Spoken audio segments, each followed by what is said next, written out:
This is Albrooks, and thank you for watching the Brooks Trading course. In this video, I'm going to be talking about chart basics and price action. First, I'm going to be talking about charts and why use charts. What's the purpose of charts? What types of charts are there? Next, I'll talk about markets and how they work. Not just the stock market, but all markets. There are now two versions of the Brooks Trading course. There's the Brooks Trading course, and then there is a Forex version. And each of the two versions is divided into two parts. The first part is the same for both courses, and it's on price action fundamentals. It's approximately half of the course, and this shows one PowerPoint video, and this is another PowerPoint video. Both courses have both have all the same videos. In the price action fundamentals part of the course, I also call it the base course. I cover price action theory, and I use mostly generic charts, although I have some E-mini and some Forex charts. These videos are for trading any market and any time frame. There's also a second part of each course. So for example, in the how to trade price action for the Brooks Trading course, I have a lot of charts on mostly E-mini, but some commodities, some ETFs, some Forex charts, and some stock charts. It's designed for traders who trade multiple markets. But for the Brooks Forex Trading course, it's for Forex only traders, and I focus exclusively on Forex trading, and maybe 99% of the chart examples are Forex examples. The concepts are similar to those in the Brooks Trading course, but the difference here is that all the narration has to do with Forex markets, and the vast majority of the charts are Forex charts.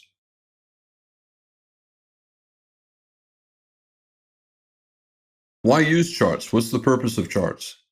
A chart shows current trades and recent trades. So here are the current trades, and these are the recent trades. Traders want to see those trades because they can then formulate an opinion as to what the market will do in the future. That lets them know, should they buy, should they sell. Day traders in general prefer candlestick charts like this. Overnight traders, institutional traders, they usually prefer line charts, which is just a line like this. You can see the overall shape of this is similar to the candlestick chart. So for example, if this is a 60-minute candlestick chart and each bar is 60 minutes, another bar 60 minutes, 60 minutes, and this is a 60-minute line chart, this chart is constructed by using only the closes, the close of this hour, the close of that hour, the close of this hour, plots them as dots, and then it connects the dots with a line. Here, the dots are so small you don't see them. All you see is the line. This low point right here represents this low close right there. This high close right here is represented by that high point right there. Again, this only shows closes. It doesn't show this high price or this high price. There is no best chart. There's simply different ways to represent trades. All charts are good. All show the same thing. Extreme forms of charts are useless. They do not help you make money. You should choose a chart that's consistent with your personality and your goals as a trader. A chart is on a computer screen. A computer screen has two dimensions. It's wide and it's high, and therefore it can show two variables. Traders usually put price on the vertical axis and time on the horizontal axis. Some types of charts have things on the horizontal axis other than time, but most traders use time on the horizontal axis and price on the vertical axis. There are these volume charts that try to incorporate a third variable, volume, and they do so by changing the width of the candlestick. So a wide candlestick has more volume than a narrow candlestick. Most traders do not use these bars. In fact, I don't know anyone who trades successfully using these bars. What's nice about candlestick charts is you can quickly see who owns the bar. I could create bars using any colors. Typically, for a bull trend bar, a bar that opens on its low and closes on its high, I use white. Other people use green, but when I trade, I'm using white. This means that the bulls controlled the bar. The bar opened near its low and closed near its high. A bear bar, a black bar, is a bear bar. That means it opened at the top of the black rectangle, closed at the bottom of the black rectangle, and the bears own the bar. This does not tell me what the bar did in between the open and the close. It may have gone to the bottom, may have gone up top and bottom 5 different times. But in my mind, if I see a black bar, I know it opened here, I know it closed there. I assume bears won. The bears won the bar. If I see a white bar, I know it opened at the bottom of a white rectangle. All white bars open at the bottom. All black bars open at the top. If I see a white bar, I assume the bulls won. The bulls owned that bar. Sometimes you get bars like this that have very small bodies, prominent tail below and above, closing somewhere around the open. That is a balanced bar. The bulls and bears were about equally strong, and I view it as a one-bar trading range. There was a lot of two-sided trading, buying and selling. You can call it a trading range bar. I call it a doji bar. Some people use the term doji to refer to a perfect doji where the open and close are exactly at the same price. I think that's useless because it's very rare. And why give a term to something that virtually never happens? For me, I see bars as either trend bars, here's a bull trend, here's a bear trend, or trading range bars, a bar that's not going anywhere.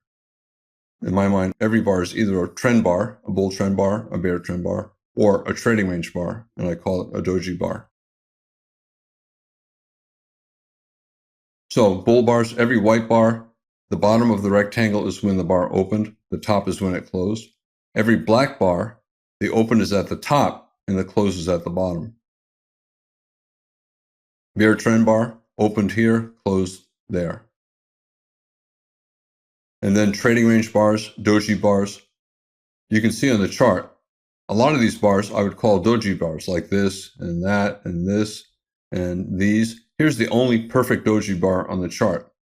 Do you think this bar has any special meaning compared to that bar or this bar or that bar or this bar? No, it does not. So worrying about whether or not a doji bar is absolutely perfect or if it's slightly less than perfect is foolish. It doesn't matter. This bar is just the same as this bar, and the same as this bar, and the same as this bar. They're small trading range bars. The bulls and bears both were in control during part of the bar, and that's all I care about. The bar does not represent a trending market. It represents a neutral market. So any small bar where the body is maybe half the size of the bar or less, I call it a doji bar. Because as I said, I use doji to refer to a trading range bar. And I think of all bars as either trend bars here, a bear trend bar, bull trend bars, or trading range bars here. So small bars, doji bars, bars with prominent tails are doji bars. Doji bars can be very big. If the body is small, I still call it a doji bar. Now, you have some bars that could be doji bars, they could be trend bars. For example, here's a small bar. The body is about half the size of the entire bar's height. I would call that a small bear trend bar.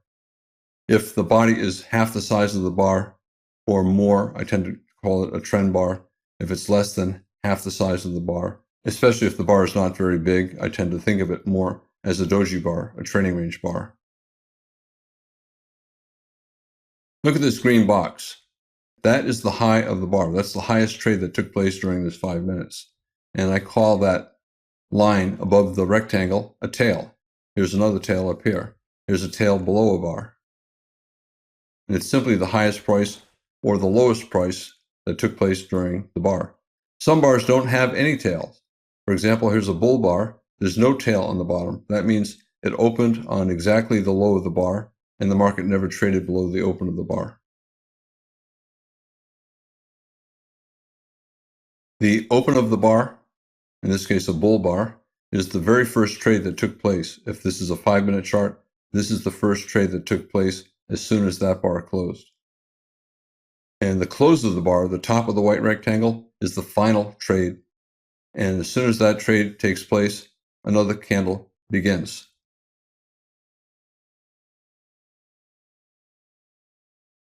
For bear bars, it's the opposite.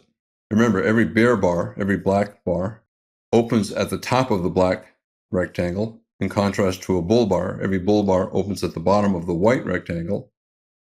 Here, there's only a very tiny tail on top of the bar. That means it opened and then traded a little bit above the open and then closed on the low.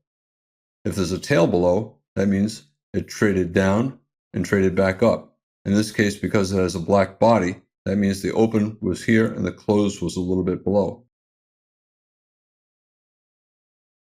So the bottom of every black rectangle is the close of the bar. The rectangle is called the body. A black body is a bear body. A white body is a bull body, a bull trend bar. I mentioned that time charts can be any interval. In this particular example, this could be a 5-minute chart. It could be a 1-minute chart. Each bar could be 1 minute long. It could be a 15-second chart. It could be a monthly chart where each bar is 1 month. And here's the next month, and then the next month, and then the next month. So that is a time chart, and you can use any interval for time. Volume charts are also popular, and there are two different types. One is the number of contracts or shares traded, and the other is a tick chart. So for example, here, each bar is a 10,000 contract bar. Let's say 9,999 contracts were traded, and the next trade is 1,000 contracts. Then this bar will not have exactly 10,000 contracts. It'll have 9,999 plus 1,000 more, so it'll have 10,999. Even though it's called a 10,000 contract volume chart, the bars usually do not have the same number of contracts. As soon as a bar has at least 10,000 contracts, the bar closes and another bar begins. Here is a tick chart. For example, 5,000 ticks, where each tick is a trade. So if a trade takes place, that's one tick. If the trade has 200 shares in it or 200 contracts in it, it's still one trade. If it has one contract in it, it's one trade. And as soon as there are 5,000 trades, the bar ends and another bar begins. Here are some examples of different types of bar charts. They're not really bar charts, but I call them bar charts. A dot on close chart. If this was a 5-minute chart, this is the close of this 5-minute period. And then during the next 5 minutes, the market might be doing all kinds of things, up and down and up and down. The chart doesn't care. It only plots the final trade of that 5 minutes. Same thing for the next 5 minutes. It does not care if the market went up and down 10 times. All it cares about is the final trade of the 5-minute period, and it creates another dot. A line chart, you can see it's the same shape. The line chart is the same shape as the dot chart. All it is a dot chart where the dots are connected with a line. And you make sure that the size of the dots when you're formatting the chart are no bigger than the line. So you do not see the dots, you only see the line connecting the dots. Here's a traditional bar chart. Every bar is 5 minutes. At the end of 5 minutes, another bar begins. It shows all the trades that took place. It shows the lowest trade that took place during the 5 minutes, the highest trade that took place during the 5 minutes. The left dash on the side of the bar is the first trade, and on the right side of the bar, that dash is the final trade. So the open, it shows the open of the bar, the lowest trade during the 5 minutes, the highest trade, and then the close.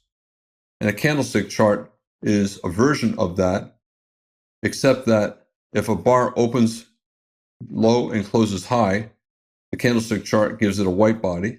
If a bar opens high and closes low, the candlestick chart gives it a black body. So it's just quicker to see how many bear bars there are and how many bull bars there are.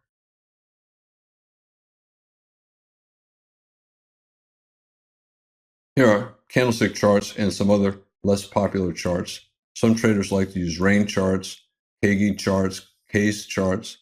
It doesn't matter. They all represent the same thing. You can see the general shape is similar on all of the charts.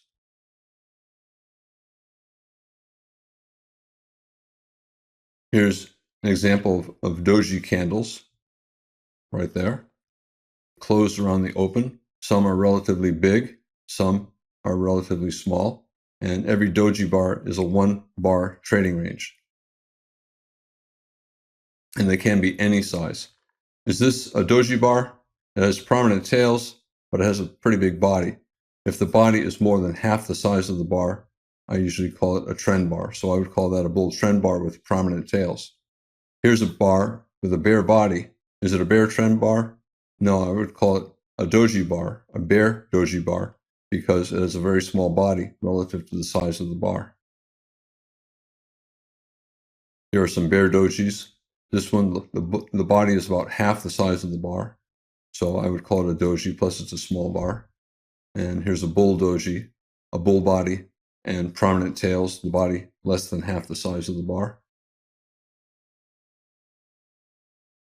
The prominent tails mean that it's a weaker trend bar, but it's still a trend bar. You'll often hear people talk about the market, or the stock market, or the futures market, or the Forex market. And there are many types of markets. In every interaction in life, there's always somebody who wants to give or sell something, and there's always somebody else who wants to buy something.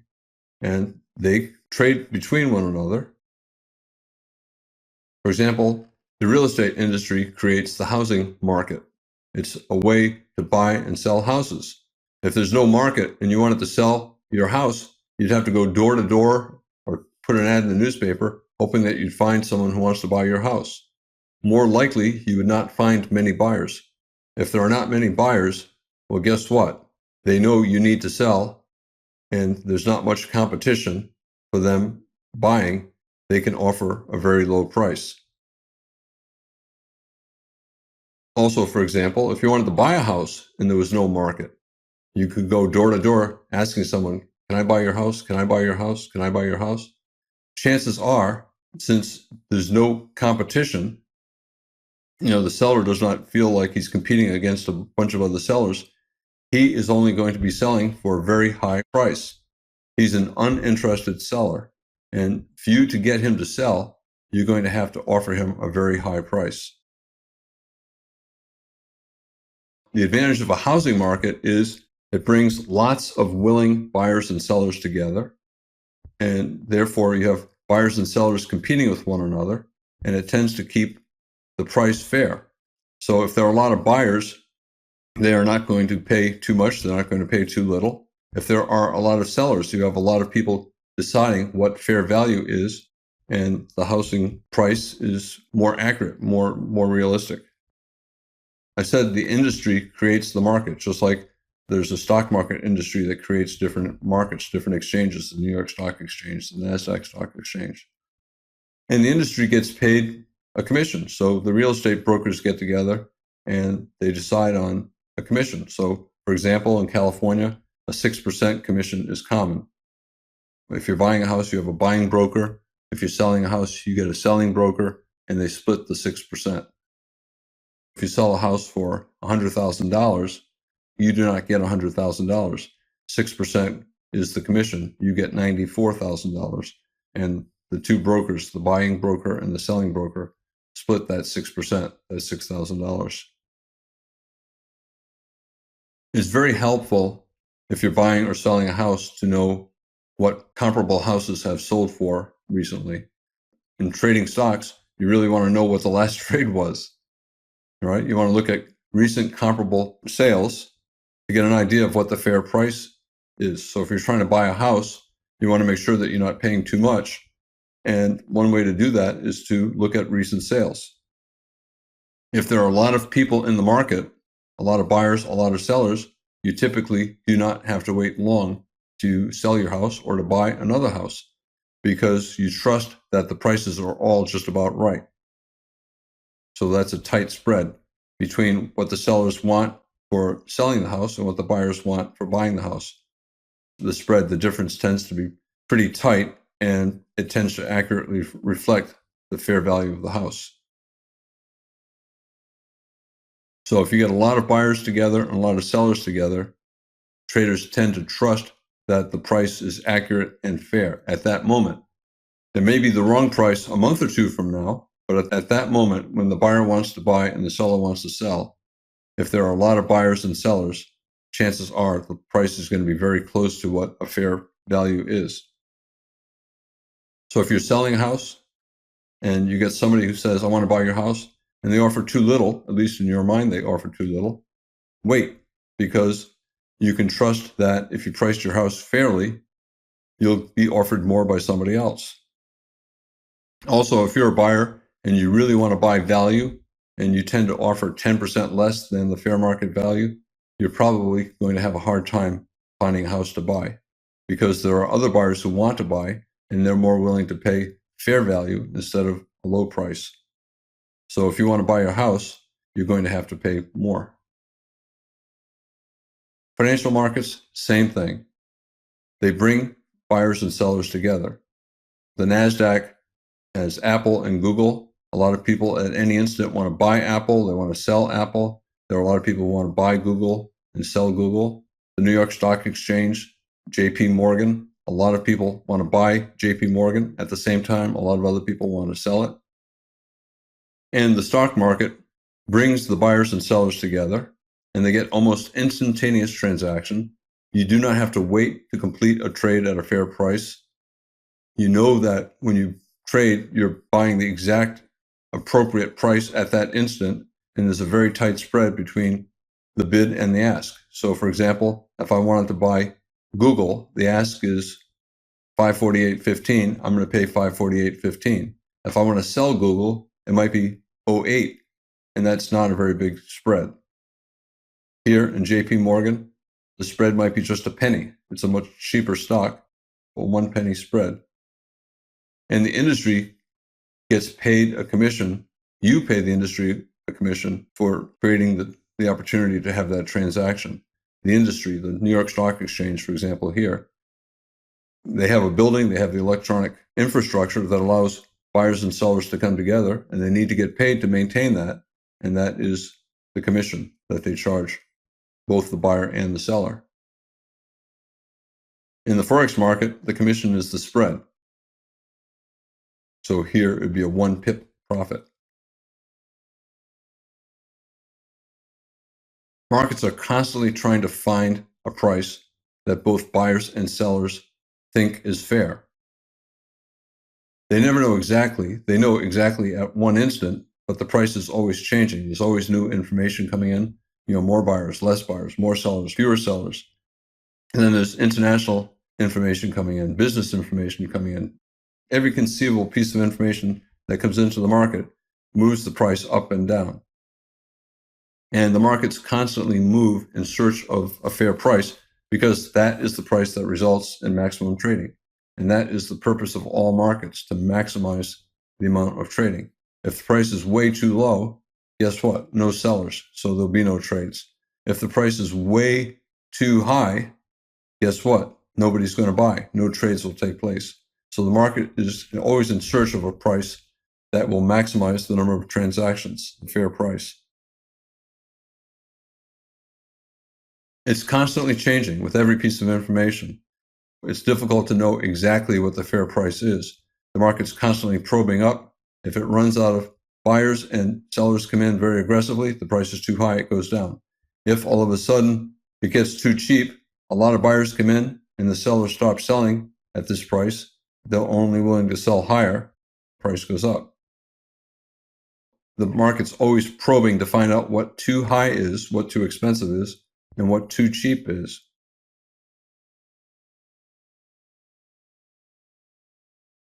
So for example, here the market thought this was a fair price. And then the fundamentals change. Some piece of information that comes out, in this particular case, the market suddenly decided that the price was way too high. And we got a big bear breakout below the trading range. The market is in search of a new fair price where it will oscillate around and create a new trading range.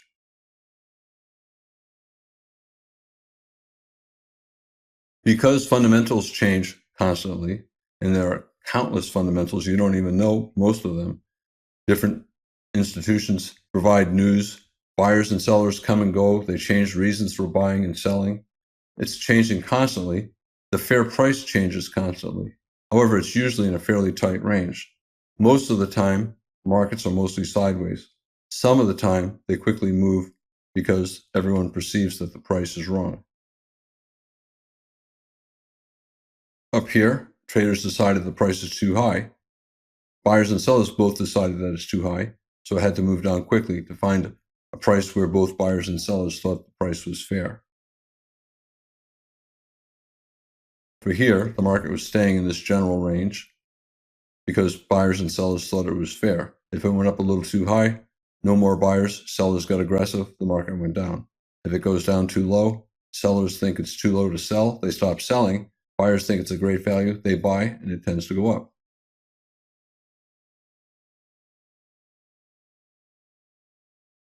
Markets constantly need reassurance that the price is right, that the price range is approximately right. It probes up, it probes down. It's constantly trying to break out. Tries to break out, reverses down. Tries to break out, reverses down. Tries to break out, reverses down.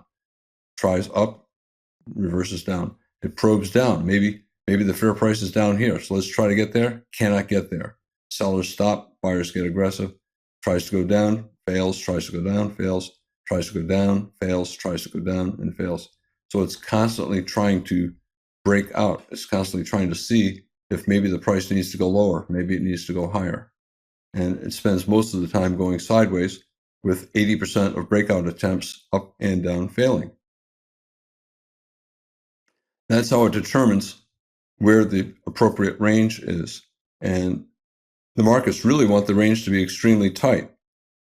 They want to bring buyers and sellers together with very little spread, and they're always in search of the perfectly fair price. The markets always want to be in trading ranges, and they prefer to be in very tight trading ranges.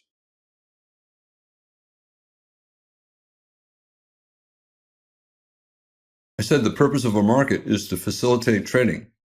And one of the consequences of market moves is to create the maximum number of trades and traders. The market is always moving in a way to force traders to behave, to take trades. It's trying to get traders to trade even when they don't want to trade. So if you're long a stock, guess what? The market's sometimes going to fall very far to force you to trade, to force you to sell, or force you to buy more. As I said, when price falls too far, no one's going to sell, so there's no trading. So the market has to move higher to find sellers. If it goes too high, buyers are not going to buy. And the market has to go back down to find buyers. It's always in search of the price range where trading is going to be maximum. It wants the maximum number of traders taking trades. It wants the maximum number of trades taking place. It wants the maximum number of contracts traded. Let's say, for example, Apple is being offered at $1 billion a share. No one would buy. Since no trades would take place, the volume would be zero. The price has to come down to find buyers. In this video, I talked about the purpose of charts and the types of charts, and I also talked about how markets work. This is Albrooks, and thank you for watching the Brooks Trading course. This video was on chart basics and on price action.